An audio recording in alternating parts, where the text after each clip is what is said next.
Hare Krishna. Welcome to all of you again on this Monday for our further discussion on Canto 9 Srimad Bhagavatam. Om Ajnana Timirandhasya Jnananjana Shalakaya Chakshurun Militam Yena Tasmai Sri Guruve Namaha Sri Chaitanya Manobhishtam Sthapitam Yena Bhutale Swayam Rupak Kada Mayam Dadati Swapadantikam Sri Krishna Chaitanya Prabhu Nityananda Sri Advaita Gadadhar Srivasadi Gaura Bhakta Brinda Hare Krishna Krishna Krishna Hare Hare Hare Rama Rama Rama Hare Hare विश्वकुदेव जी महाराज की जय। श्री परीक्षित जी महाराज की जय। ग्रंथराज श्रीमद् भागवतम की जय। So last time we discussed about King Ambarish Maharaj, and today we will go further on the 9th canto on the chapter called The Fall Down of Saubhari Muni. But before we reach Saubhari Muni, we have to go through some generations. We began with Brahmaji and his son, that is Marichi, and Marichi's son Kashyapa, and Kashyapa's son, the sun god. And sun god gave birth to Shraddhadev Manu. And Shraddhadev Manu's son is called Ikshvaku Maharaj, the great Ikshvaku Maharaj. If we remember clearly, just now we have celebrated Sri Mad Bhagavad Gita Jayanti. So Krishna tells Arjun that in the first place I explained Bhagavad Gita to King Ikshvaku. So this is in Surya Vamsha, in the dynasty of sun god. What is the meaning of Ikshvaku? Ikshu Vak. Ikshu means sugarcane, and Vak means Vani, that is the sweet speaking. So one whose speech is as sweet as sugarcane juice, he is called as Ikshvaku. He is one of the 10 sons of Shraddha Deva Manu, begotten from his wife Shraddha Devi. But the truth is that he was born from the nostril of Shraddha Deva Manu when he had once sneezed. Like at one time, Varahadev came from the nostrils of Brahma. So Ikshvaku was one time in the months of Magha, Falgun and Chaitra, was performing Shraddha Yajna for his ancestors at the time of dark of the fortnight. That means in the waning moon fortnight. He sent his son, whose name was Vikukshi. He had 3 sons, of course. One of the name was Vikukshi, and other 2 sons' name was Nimi and Dandaka. And further in Bhagavatam, there will be stories about Nimi also. So one of the sons was Vikukshi, and Vikukshi was sent to the forest to bring some flesh which was to be offered to ancestors. I will speak about it, about offering flesh to the ancestors. But what happened was Vikukshi went and actually killed many animals in his chivalry. And while coming back, he got very hungry. So out of the unbearable pangs of hunger, he ate the flesh of a rabbit which he had collected. And then he delivered the remaining flesh to Vasishtha Muni, who was the guru of Surya Vamsha right from the beginning. So Vasishtha, by his mystic powers and by his divinity, understood that the flesh is not pure. It is already eaten by the king's son called Vikukshi. So he was very angry and he abandoned Vikukshi in the forest. Later, the Shraddha Yajna was not able to be performed fully. Ikshvaku renounced his kingdom, went to the forest, attained the perfection of yoga, and Vikukshi came back after his father's departure and became the king. Now, Sri Chaitanya Mahaprabhu has quoted one verse from Brahma Vaivarta Purana in Chaitanya Charitamrita, which Prabhupada quotes in the purport of this particular verse in Srimad Bhagavatam, Canto 9. And the shloka from Brahma Vaivarta Purana is as follows: Ashwamedham Gavalambham Sanyasam Phalapaitrukum Devarena Satotpattim Kalau Pancha Vivarjayet. Ashwamedham. What are the 5 things that are prohibited in Kali Yuga? One is Ashwamedha Yagya, the horse sacrifice. Second is Gomedha Yagya. Gavalambham, that means Gomedha Yagya, sacrificing the cows. Third is taking sannyas. Fourth is offering flesh to the pitaras in Shraddha. And fifth is begetting son from one's own brother's wife. There was a custom in the past one can beget children from the younger brother's wife also. So in the yugas before Kali Yuga, it was a custom to perform Shraddha by offering flesh to the ancestors. And that was the bona fide thing. Now, in Kali Yuga, it is not allowed by the verdict of Brahma Vaivarta Purana. So anyway, Vikukshi therefore was also called as Sashada. Sashada means one who ate the flesh of rabbit, Sasa. So then when Vikukshi became king, the demons one time defeated demigods, and demigods called Vikukshi was very chivalrous. And actually, the demigods were defeated by demons. So Vikukshi was called as an emergency measure. So Vikukshi said certain terms that he would like to have while taking the responsibility of fighting with the demons. So he said that Indra has to become my carrier, and I will use him as my carrier to fight the war. Indra first refused out of his false ego, but then he had to surrender and he became a bull carrier. And Vikukshi, got up on his hump, which is called as Kukutastha. Kukutastha means that hump of the bull is called Kukuta. So Kukutastha means one who is sitting on the hump of the bull. And he was also called as Indravaha, one who was carried by Indra in the form of a bull. And like the flames of Pralaya, like the flames of devastation, Vikukshi attacked all the demons and defeated them and won the kingdoms of the demigods which were usurped by the demons before. And all the wealth that the demons had stolen, all that he regained back. So he was called as Puranjay. Puranjay means, Pura means the residence or the township or the townships or the kingdoms of Devatas. So he was victorious to regain those Pura, that is Puranjaya. And he gave all the wealth which he earned or regained, all the wealth gave back to Indra. So this is the story of Vikukshi, son of Ikshvaku. Then 8th generations after, there was a person, the king called Kuvalayashva. He had 21,000 sons. And he killed a demon, big, gigantic, ferocious demon called Dhundu, on the order of the saintly personality called Utanka, sage Utanka. And while he was fighting with the demon Dhundu had created a huge, insurmountable fire. And except 3 of the sons of Kuvalayashva, remaining all out of 21,000 sons were burnt to ashes,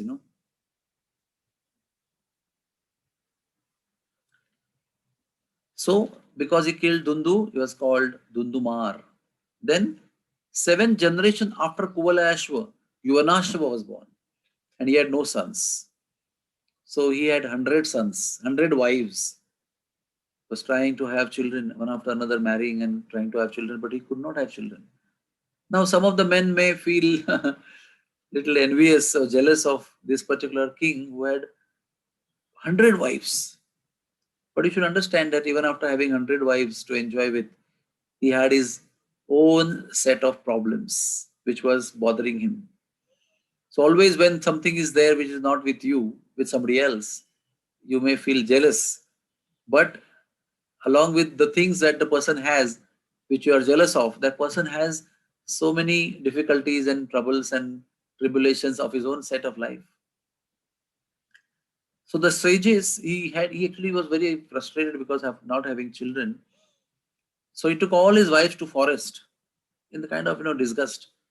So the sages in the forest felt bad for him, and they performed a yagya. They thought that okay, we will give him a son through the power of our mantras, through a fire sacrifice. So the fire sacrifice was going on, and one night, in the middle of the fire sacrifices happening every single day, they had created a sacrificial, a sanctified water, which was supposed to be created by the fire sacrifice and was given to the queen or queens of King Yuvanashva. And then what happened? One particular night, when that water was created and was supposed to be given next day to the queens, the king got very hungry in the night and he was searching for water everywhere. He came to the fire sacrifice area and he saw that water and he was like looking here and there. Okay, the Rishi Munis are not watching, so he just picked up the water and drank out of the uncontrollable urge for water. So he drank the water and quietly went and slept. Next morning, when the sages came to the fire sacrificial arena, they realized that the water has been already drunk by the king. And they just exclaimed, spontaneously, they said, just see the will of the providence. No one can change or counteract the will of the providence. So what happened? The water was drunk by the king, who was a male, who was a Purusha. And soon he kind of became pregnant. A baby developed in his right side of the abdomen, in a big sac. And from the right side of the abdomen of the king, Yuvanashva, a baby was delivered after some time. Very amazing, actually. The mystic powers and the events that are described in Srimad Bhagavatam. The baby came out and cried for milk because the baby was hungry, the baby boy. At that time, Indra came down and gave his finger in the mouth of the boy. Because Indra was anyway invited to accept Ahuti, oblations, as a chief of demigods along with many demigods. So he already came down and he had seen the baby crying. So he put his finger and said, "You may drink me." He said that. And the boy kept sucking the finger of Indra. That baby boy was the very powerful king Mandhata. I will tell the story to you later of Mandhata also. And this king Mandhata was so powerful that in Ramayana, if you read, he had defeated Ravan also. So Indra gave a very specific name to him, which meant that one who creates fear in the heart of Ravan also. Because Ravan had terrorized all the demigods. Actually, in fact, Ravan had made them slaves in Lanka. Little later on, but he had already terrorized everybody by his power. So they were very happy because Mandhata one time very easily defeated Ravana and then released him out of his kindness. Just go, you can go now. So this king Mandhata was extremely superfluously powerful, married Bindumati, his queen, and he had 3 sons and 50 daughters. From here, now we have come to the point of the beginning of this chapter of Srimad Bhagavatam, the fall of Saubhari Muni.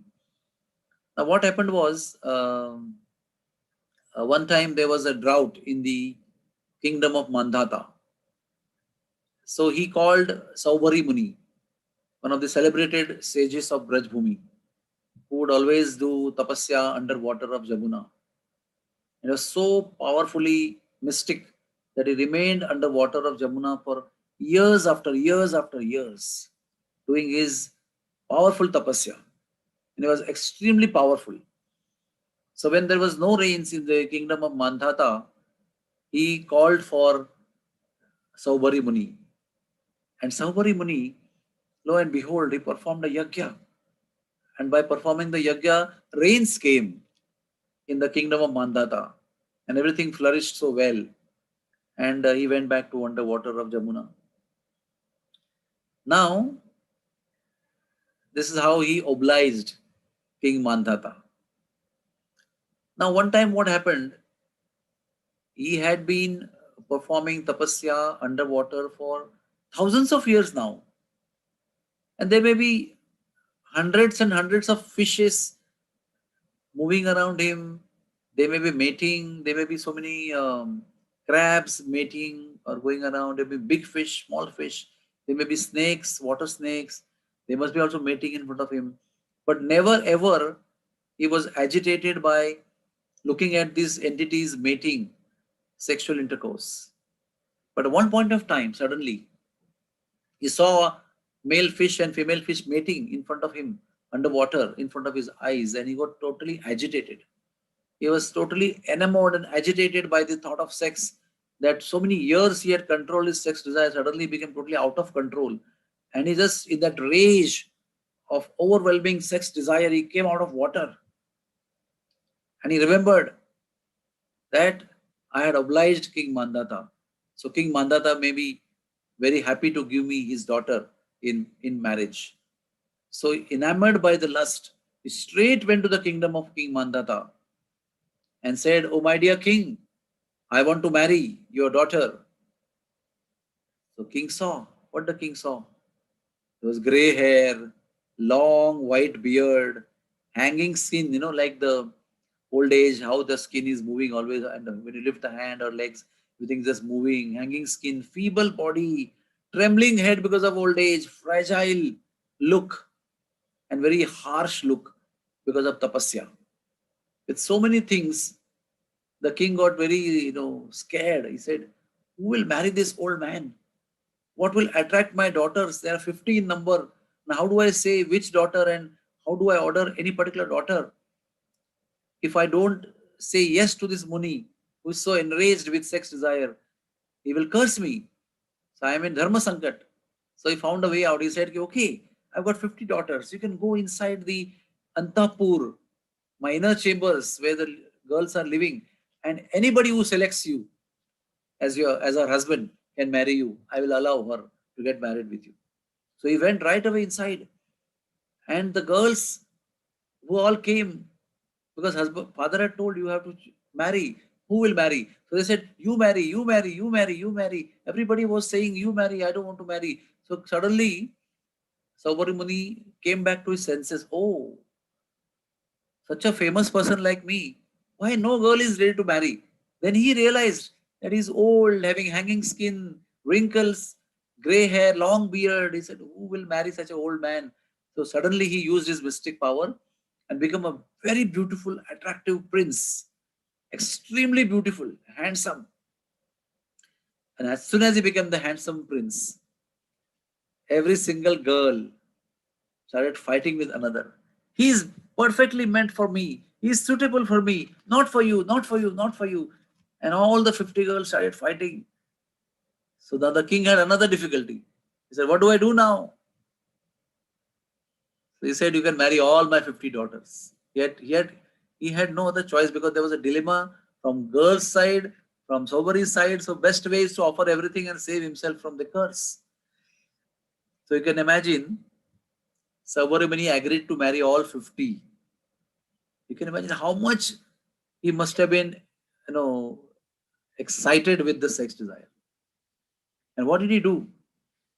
He utilized all his tapasya bal, the power of austerities that he had earned for so many thousands of years, to create very opulent area of residence, having 50 palaces, beautiful parks, lakes, with all the objects for sense gratification, beds, seats, furniture. He chanted mantras to create maid servants and male servants, ready with great ornaments and well dressed to serve all those people. And you know where this place is? This place is Vrindavan. In Vrindavan, from the Krishna Balaram temple, just 3 kilometers on northern side, there is Saubhari Muni's ashram and Saubhari Muni's place. There is something called Ram Tal, and that Ram Tal is a very beautiful, huge lake around which he built 50 palaces, not with men and material, just by chanting mantras. Can you imagine?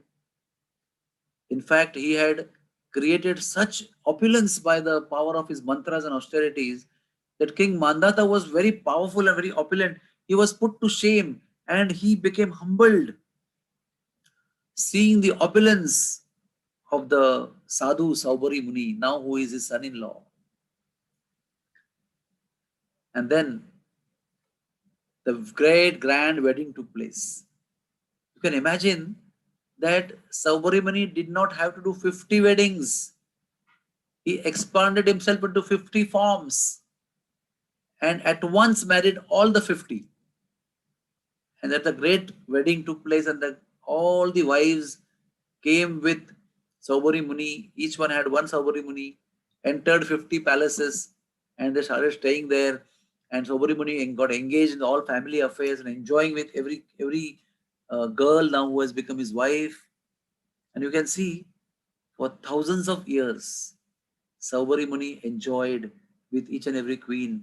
He gave each queen of his, each wife of his, 100 sons were born from each. So there were how many sons totally? Huh? 55,000 sons. 50 queens into 100.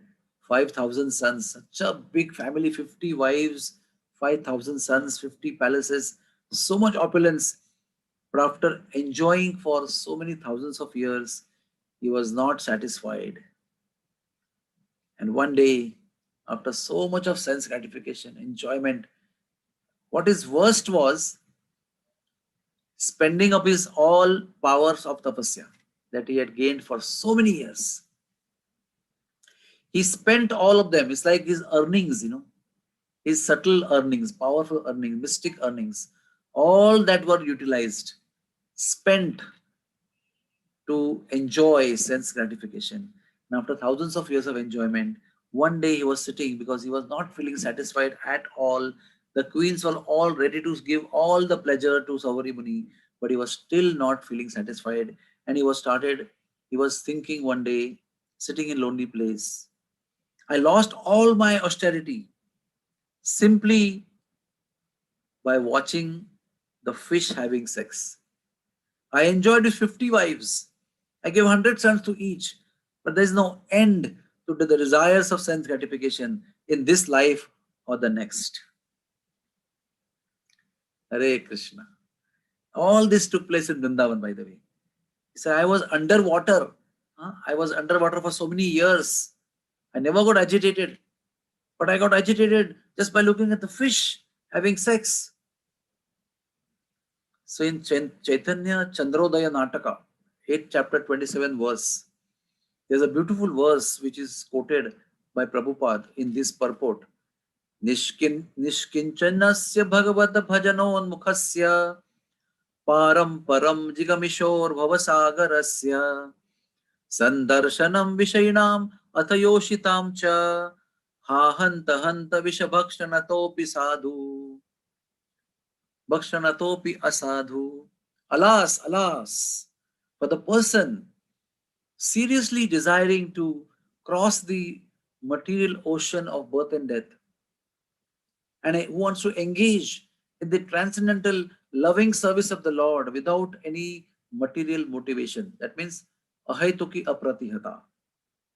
For that person, seeing, watching a materialistic person engaged in sense gratification or seeing a woman who is eager to be united in the same action of enjoyment is more abominable than drinking poison willingly. So, two things are explained here. One should not associate with any materialist, any person who is interested in worldly enjoyment, especially sex.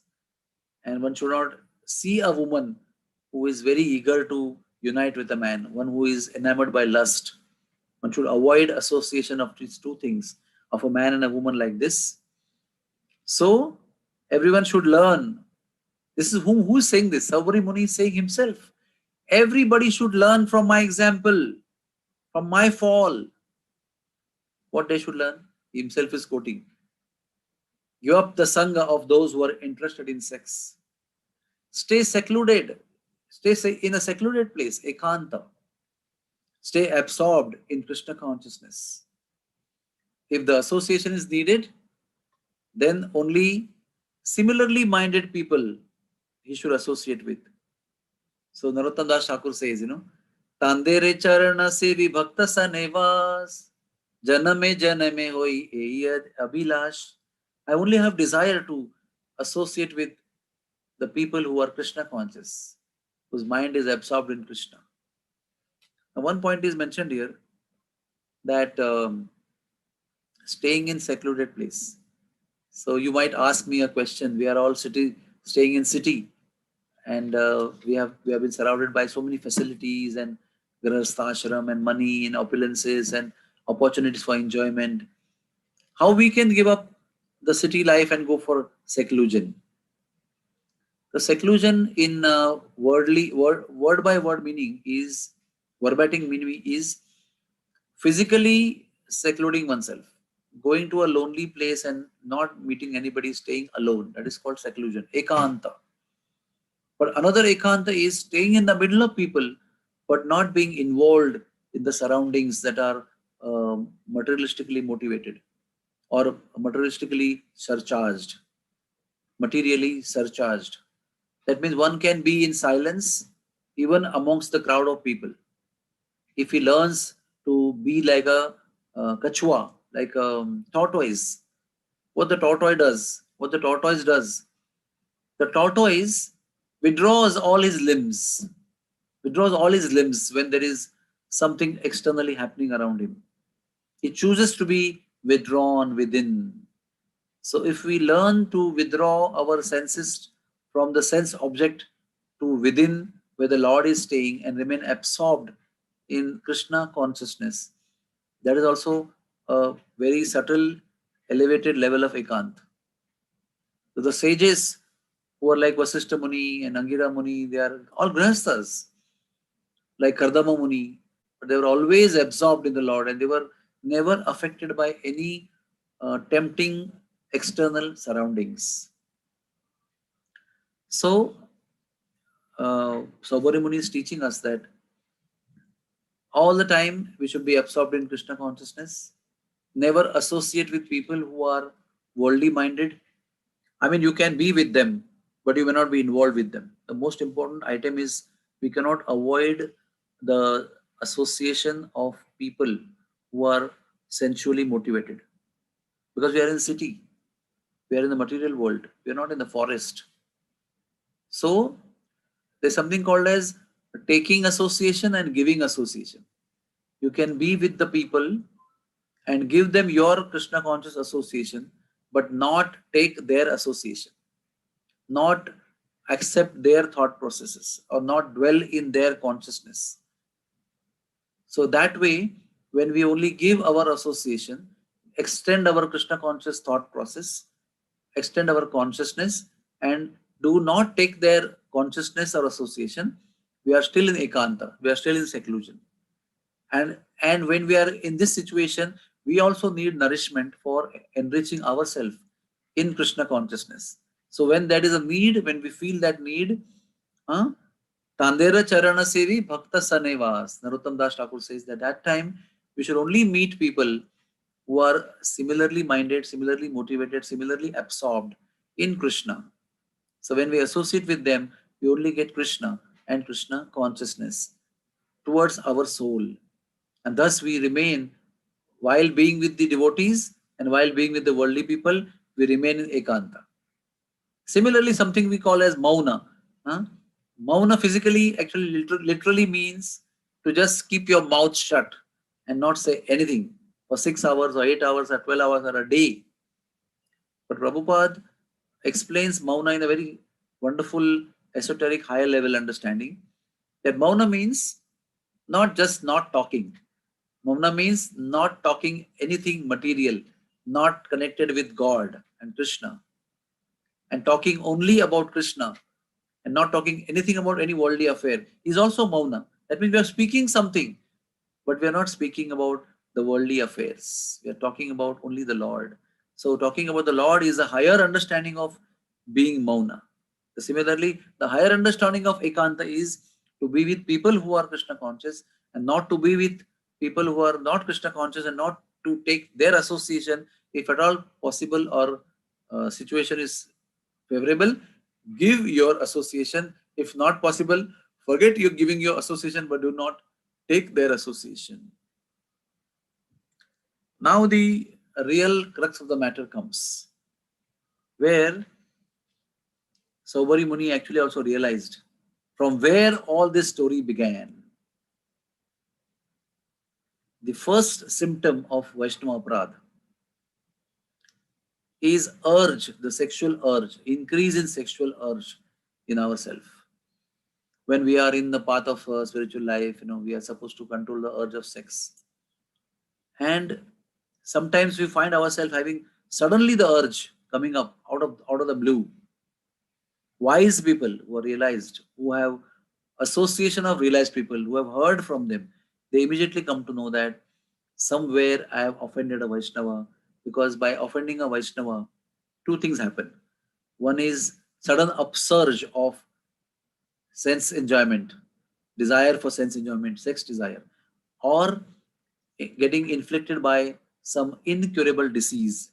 In the olden times of Chaitanya Mahaprabhu, there was leprosy as incurable disease. So Gopala Chapala got leprosy when he offended Srivas Thakur. That doesn't mean that when you offend a Vaishnava, you get leprosy, but you get something which is incurable, which is very, very troublesome, which has no solution. So Saubhani Muni remembered exactly from where this whole story of thousands of years of enjoyment began. I saw a fish mating with one another, a couple of fish, the male fish and female fish. So what? I must have seen thousands of fishes like this mating. So what has gone wrong that day? The story goes like this.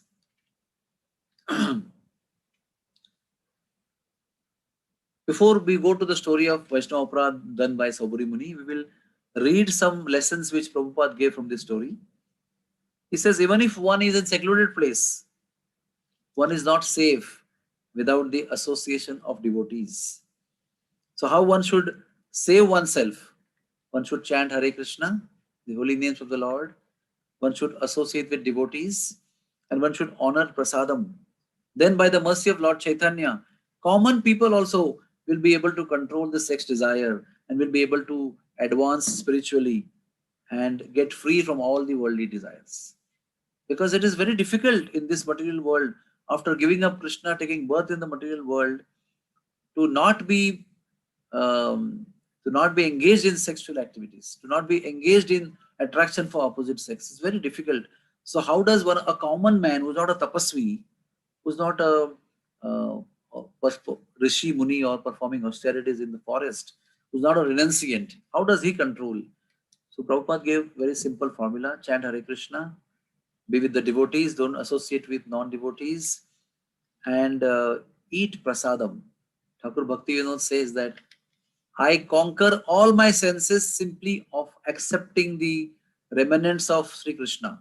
That means accepting food remnants as prasadam, accepting the shawl, the cloth, the flower, the incense, and engaging my senses in relishing the remnants of Krishna through tongue as prasadam, through nose as the incense, through eyes I see the darshan of the Lord, or I wear the garland of the Lord, Mahaprasadi garland. I conquer all the senses. So this is what Prabhupada says. Now, the reason of this fall down was very interesting. That one time, Garuda used to come to Yamuna to eat fish and snakes.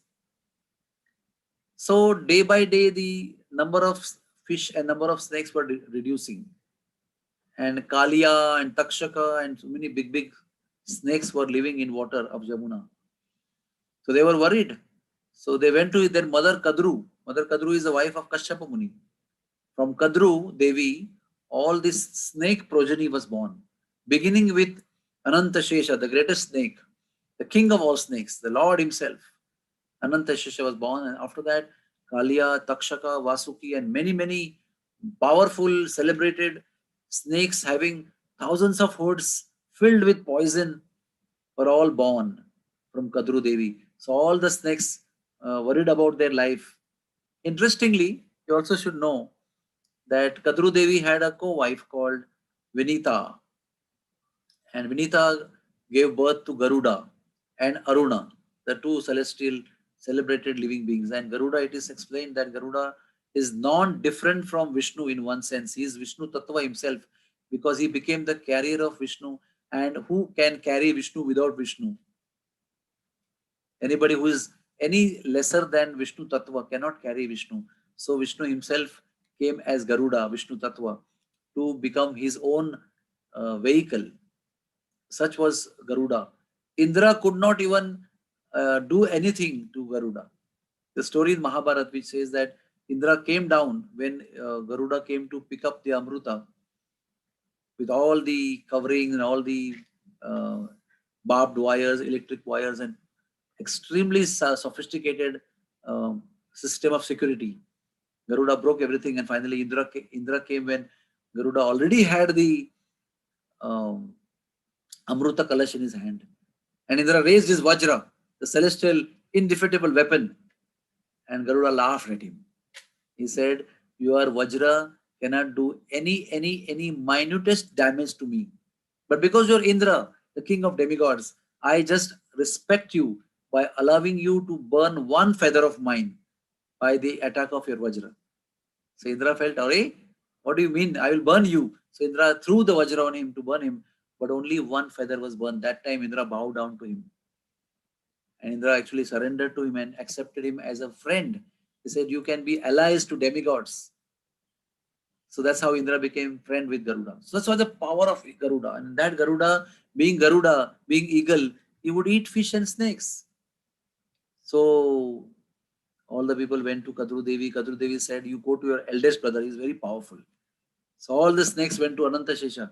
And Anantashesha told them, "Are, you have come to me.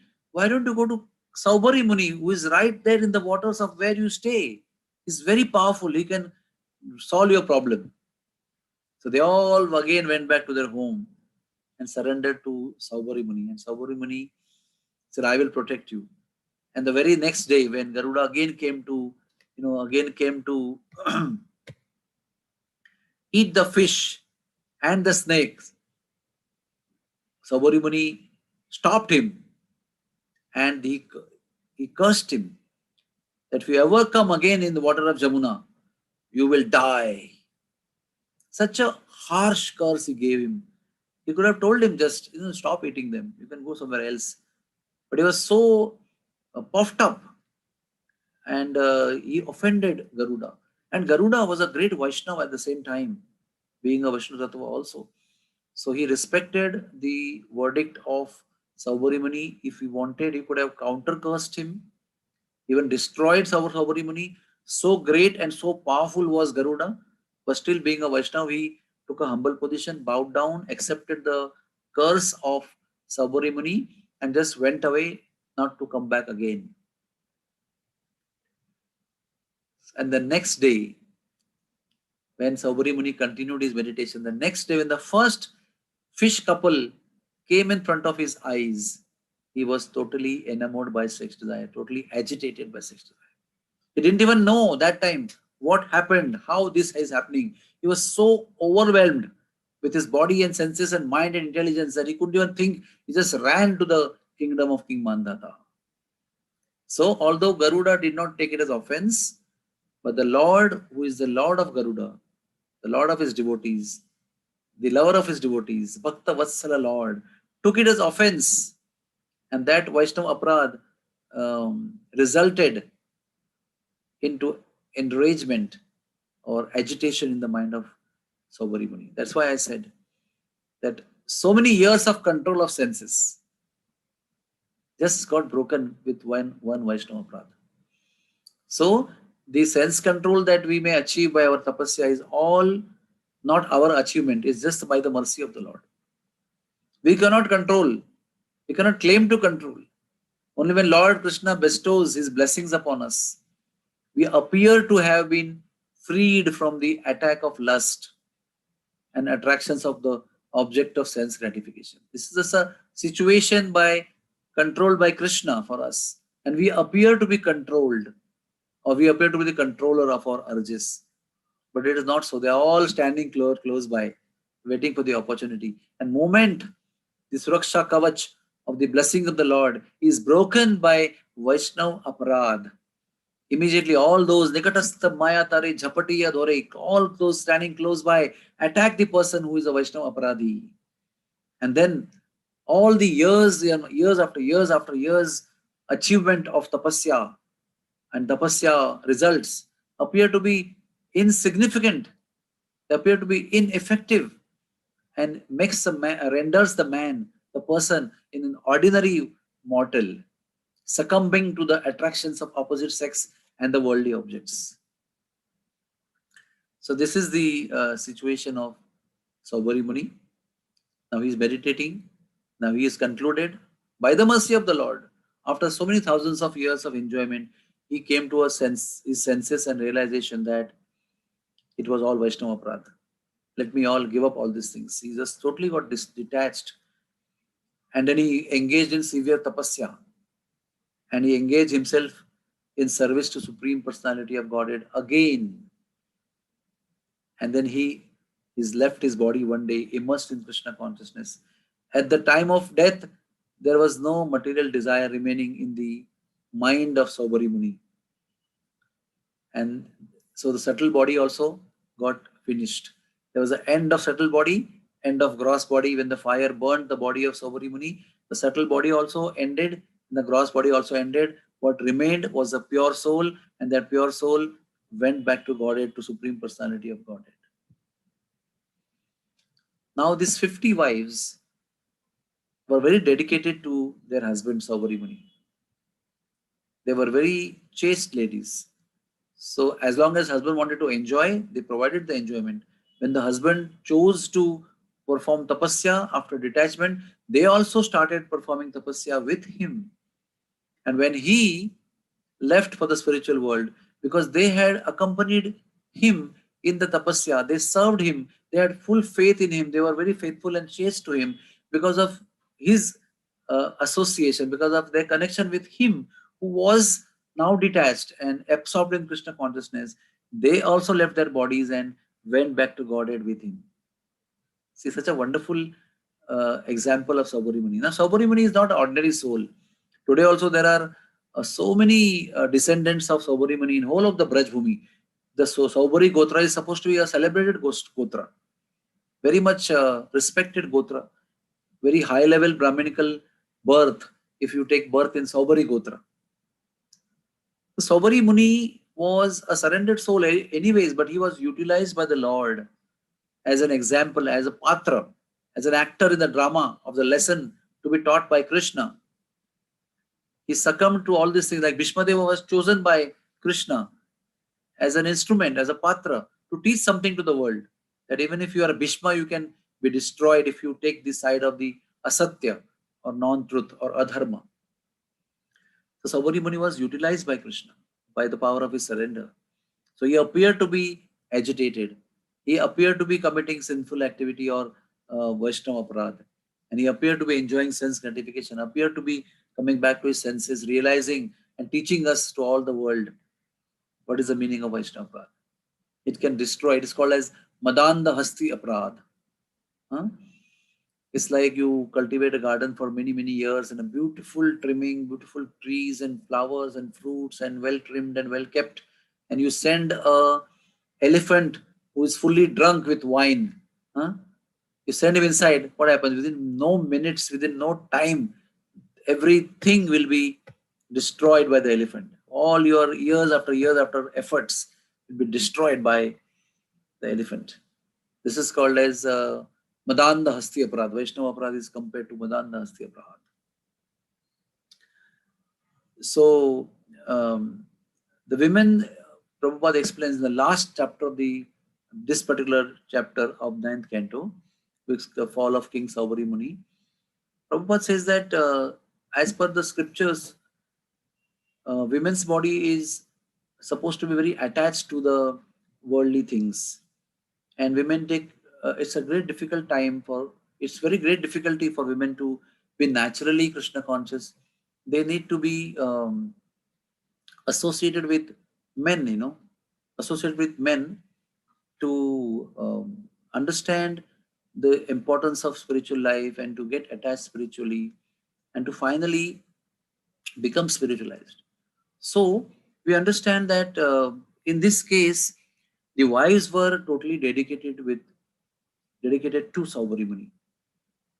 So although their body was not suitable for perfect Krishna consciousness, so simply following a spiritually advanced husband, they all went back to Godhead with faithful and being subservient to one's Krishna conscious husband. The wife get naturally delivered. This is what Prabhupada mentioned. So what lesson we have learned? Prabhupada is not condemning women. It is not the soul which is incapable, but the identification of the soul with the female body makes the person female, and identification of a soul with the male body makes him a man. And the bodies have certain qualities. The male body is prone to knowledge and renunciation, also has attachment to sense gratification, but the proclivity is towards knowledge and renunciation. And the women's body is more towards attachment. The way the body, the new baby is grown in the womb of the lady, live baby is born out of the female body. The female body has two organs called breasts, which give milk and nourishes the body. Such kind of pleasure is derived by the females by becoming pregnant, by delivering a baby, by feeding the baby on the body, and so much of joy which the ladies enjoy. So it becomes difficult, and the proclivity for attachment becomes very strong. But when the same lady like Draupadi and Kunti become detached from the bodily identification and rise to the spiritual platform, they are no more ladies, they are advanced spirit souls. So it is nothing wrong with the body as such. What is wrong is our attachment to the particular body that we have. It makes us bodily conscious. And then we appear to be suitable or not suitable for Krishna consciousness. We appear to be favorable or suitable for Krishna consciousness. So, in one sense, in Vedas, women are not condemned. What is condemned is attachment to the body, and what is condemned is attachment to the object of sense gratification. So, this brings us to the end of the chapter of Saubhari Muni. I would like to invite questions if you have. Before I go to the next topic, I would like to invite you to ask some questions on this chapter, if anybody has. Hare Krishna. So, is the host available to Yes, take some Prabhuji. questions? Yes, please. Question by Ananta Chavla.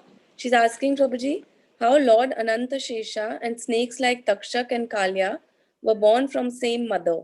I mean, any story behind this? The story behind is like this, that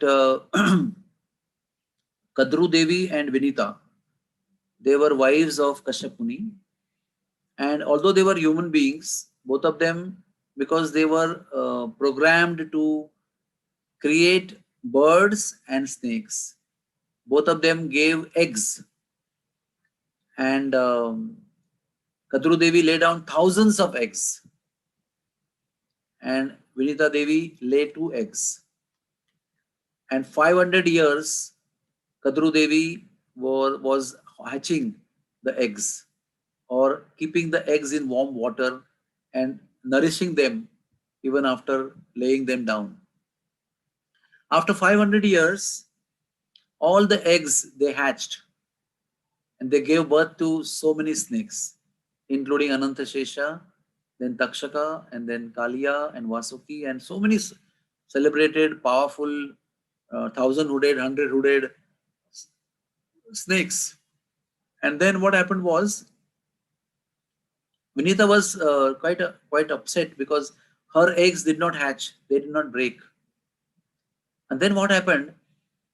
She impatiently thought 500 years have gone and all the eggs of my co-wife have been hatched and she has got all her sons and my two eggs have not yet hatched. So she prematurely broke one of the egg out of the two eggs. She only had laid two eggs, imagine. And they were very huge eggs. So one of the eggs she broke and came out of the broken egg was a very effulgent, powerful personality who was only half developed, whose lower part of the body was not developed. And he was Aruna. And he was very upset with his mother. He said, you impatient lady, because of your impatience, because of your lack of knowledge and intelligence, you have laid my life as a pangu, as a handicapped personality. You have rendered me lifetime handicapped. So I curse you that you will become a dasi, you will live a slavery life. And he went. Where he went? He went to the moon, sun god, Vivaswan, and he became his charioteer called Aruna. That's why we say Arunodaya. What is Arunodaya? Aruna is the charioteer of sun god. And when first he rises, then there's a golden color in the horizon. That is Arunodaya. And after Arunodaya, there is Suryodaya. Then it becomes bright sunlight. That is Suryodaya. So what we say, Arunodaya is Hala. That means the golden rays of Aruna have arisen on the horizon. And after that, we see sun god coming up. So then she was patient and she waited for another 500 years. And after 500 years, the egg hatched and who took birth was Garuda Dev. Garuda took birth. And then one day after the birth of Garuda, Kadru and Vinita, they were just having fun and having some visit some holy, nice places. They were going around and they suddenly saw a horse in the sky. That horse was Uchchaishrava. Uchchaishrava horse was the product of Samudra Mantana and which was given gift to Bali Maharaj, the king of all demons. So Uchchaishrava was accepted by Bali. One day Uchchaishrava is a flying horse. It's like a horse with wings, very powerful horse. He was flying in the sky and then they suddenly started talking very lightly. Oh, Kadru said, oh, Vinita, do you see the tail of the horse? Do you see the tail of the horse? He said, yes, I see the tail of the horse. Tell me, it is black or white? So Uchchaishrava is a white horse with white tail. All the hair in the tail is also white, bright white, not only simple white. So Kadru said, is it white or black? So Vinita said, this is white. No, I bet with you. I bet if it is white, as you say, I'll become your slave for life. And if it is black, you will become my slave for the life. But right now is twilight time, so we will not appreciate the color of the tail. Tomorrow morning when sun rises, we will see again the Uchchaishrava horse in the sky and we will again have our bet. So both of them agreed, yes, black or white. If it is black, Kadru said, I will become the master of you, you become my slave. And if it is white, then Kadru said, I'll become your slave. Before next morning, she told all her black sons, the snakes, black snakes, go and attach yourself to the tail of the Uchchaishrava. And then all of the half of the sons, they didn't agree with this kind of crooked order of the mother. They denied, and half the sons went and got attached to the tail of the white horse Uchchaishrava. And next morning, when again the Uchchaishrava was flying, the tail had turned black. And lo and behold, Vinita lost the bet. So Vinita had to become slave of Kadru along with her son Garud Dev. And then so many years and years, years after years, Vinita had to become slave because she had done the aparad of becoming impatient and giving birth to a half-hatched baby, Arun.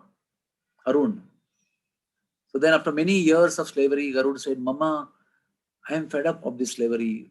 When will the time come when we be freed from the slavery?" So Vinita said, "What can I say? Because I am already a slave.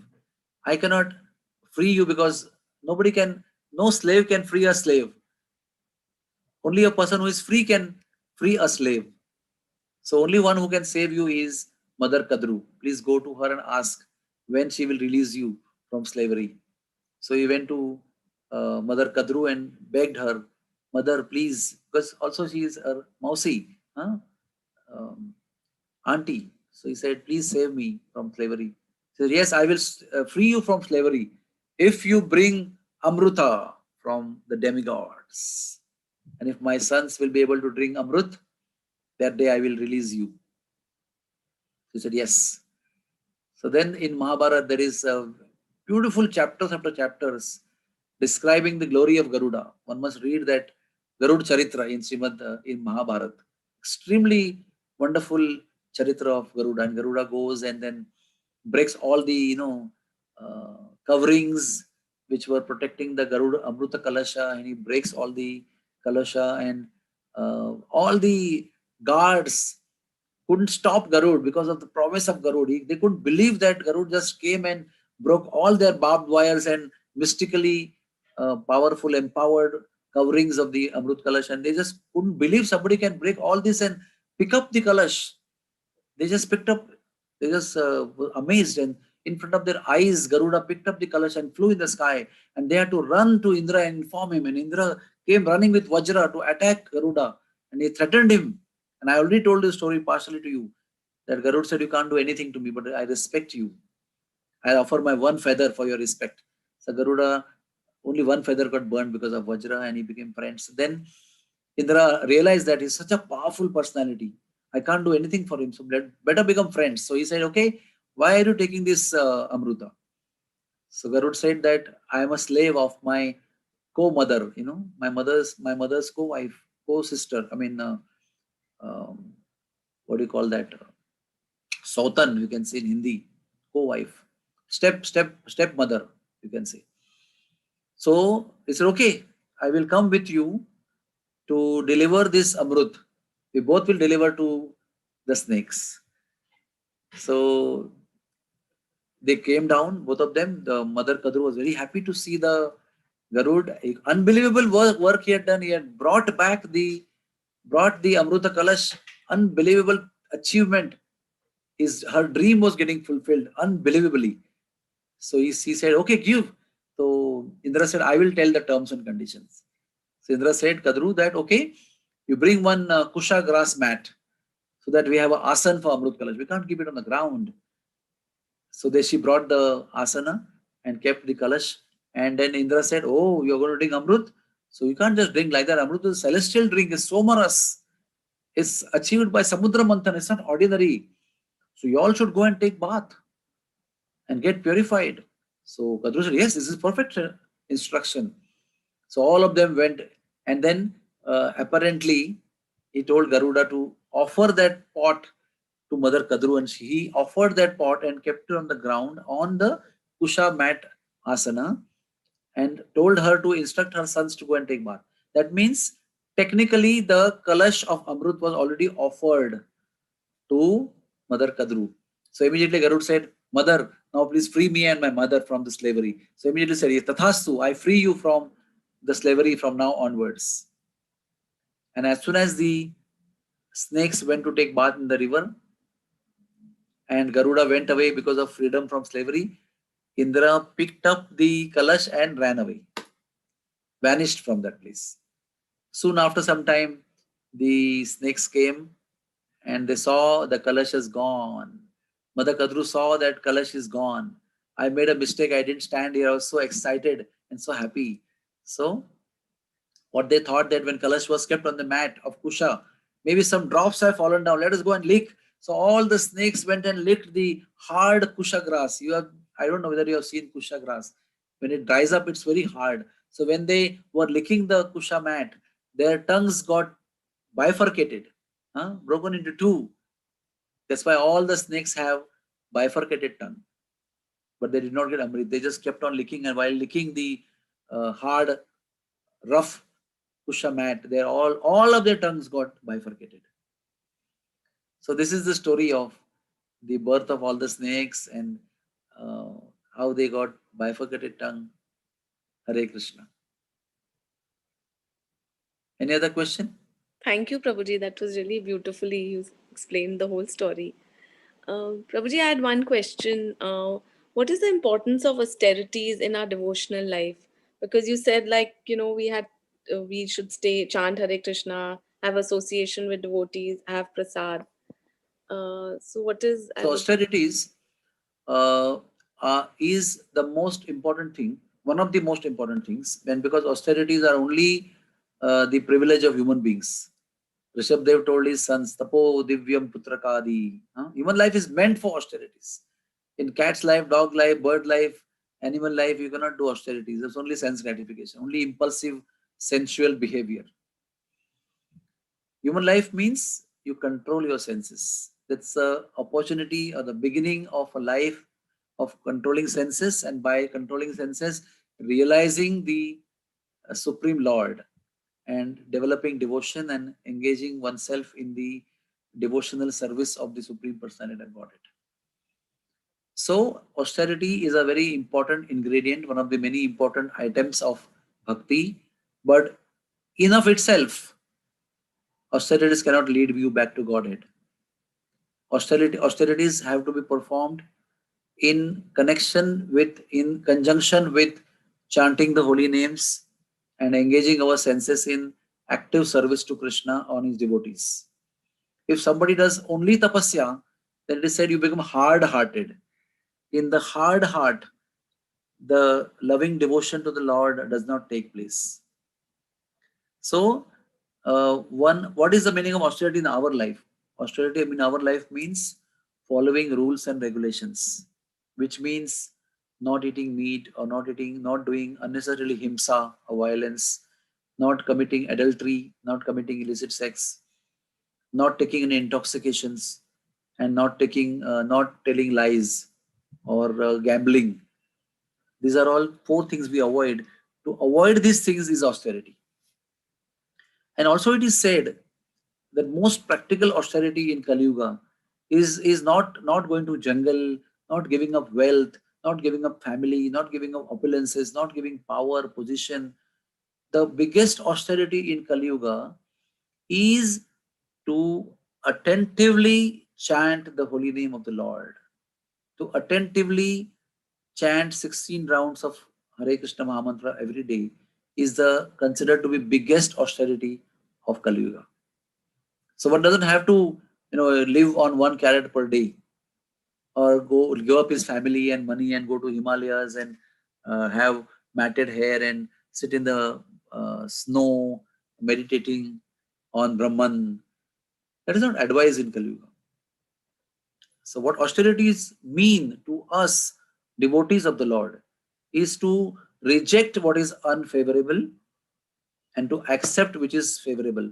This is another level of understanding of the highest understanding of austerity or vairagya or renunciation is to accept what is favorable for Krishna Bhakti and reject what is unfavorable for Krishna Bhakti. So in this case, money is not unfavorable. You can use it in Krishna's service. Fame is not unfavorable. Opulence is not unfavorable. But attachment to them for our own gratification is unfavorable. And not accepting them for our own enjoyment is austerity. So when this austerity is coupled up with bhakti, then it helps us to go back to home Godhead fast, swiftly, quickly. Hare Krishna. thank you, Prabhuji. Really put it in a perspective, the whole thing about austerities. Also, Prabhuji, sometimes during the services with devotees, Vaishnav Aprad, unknowingly happens. How do we protect ourselves, at those Yeah, I times? would request 2, 3 devotees to come video on, please. I'm just feeling too blank over here. I don't know whom I'm speaking. Some Yes, of you Prabhuji. can please come online, a video on. Okay. How do we prevent this Vaishnava Aparad? Why does, first of all, Vaishnava Aparad occur? Because Vaishnava Aparad is because of our selfishness, because of our bodily consciousness, and because of our self-interest. So when our self-interest is hindered by somebody, then we get angry. When our karma, our lust is not satisfied, we get angry, and when we start using bad words for and blaming others for our unsuccessful endeavor. And another reason of Vaishnava Aparad is envy also. We can't tolerate somebody doing more than us, or we can't tolerate somebody who is more advanced than us, or who has more privilege than us. So then we start offending, either because of jealousy or because of envy. But we should know that the only reason why we are here today in the material world is envy. Envy has then resulted into lust and anger and greed, and all other anarthas have arisen. They have come about just because of the original disease called envy. The root cause of our material existence is envy. We were expressing that envy directly for the Lord in the spiritual world. And that has brought down all of us in the material world, except this body. And when the body is upon us, material body, dying body, made of Pancha Mahabhutas, perishing body, then that gives rise to lust, anger, greed, intoxication, pride. All these things come about because of the root cause of envy. So we should first learn about it in the lectures of our Guru Maharaj and other devotees. We should learn, read scriptures, and understand who are the enemies. Is my neighbor my enemy, or is my classmate my enemy? No. The enemy is envy, which is within you, which is making everything appear so unfavorable and unpleasant around us, painful to us sometimes. When we learn this, then we understand that this is the thing which is going to cause us Vaishnava Aparadha.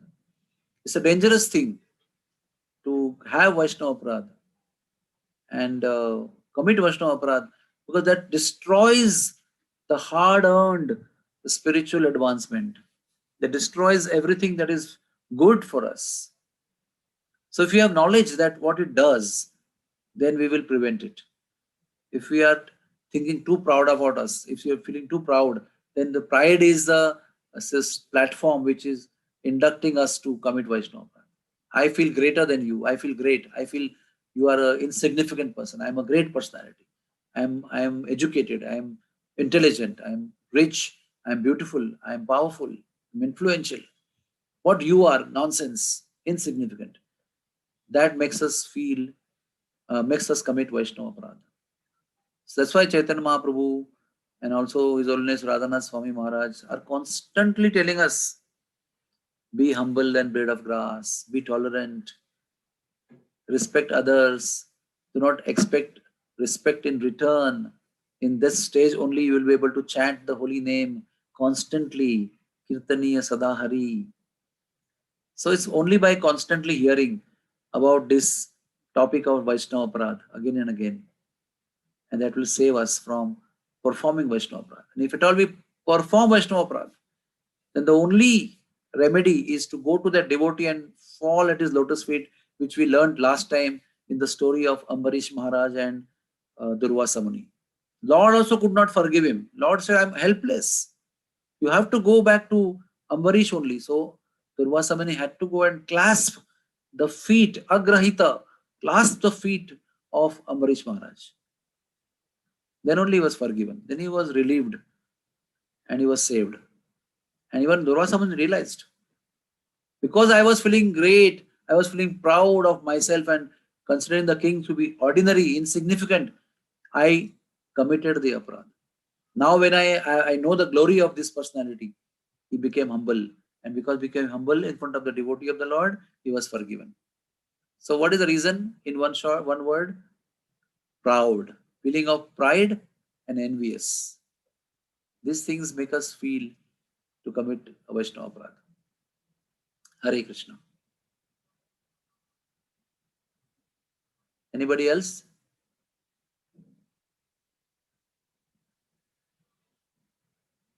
Okay.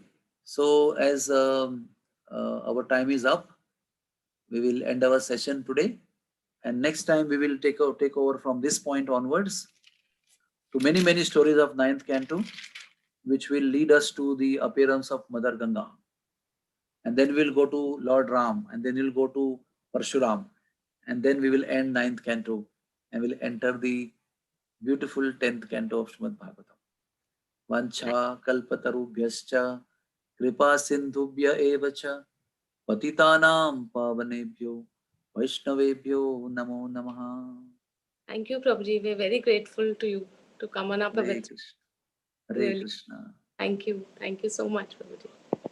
Looking forward to the next class. Yes, Mother. Very good.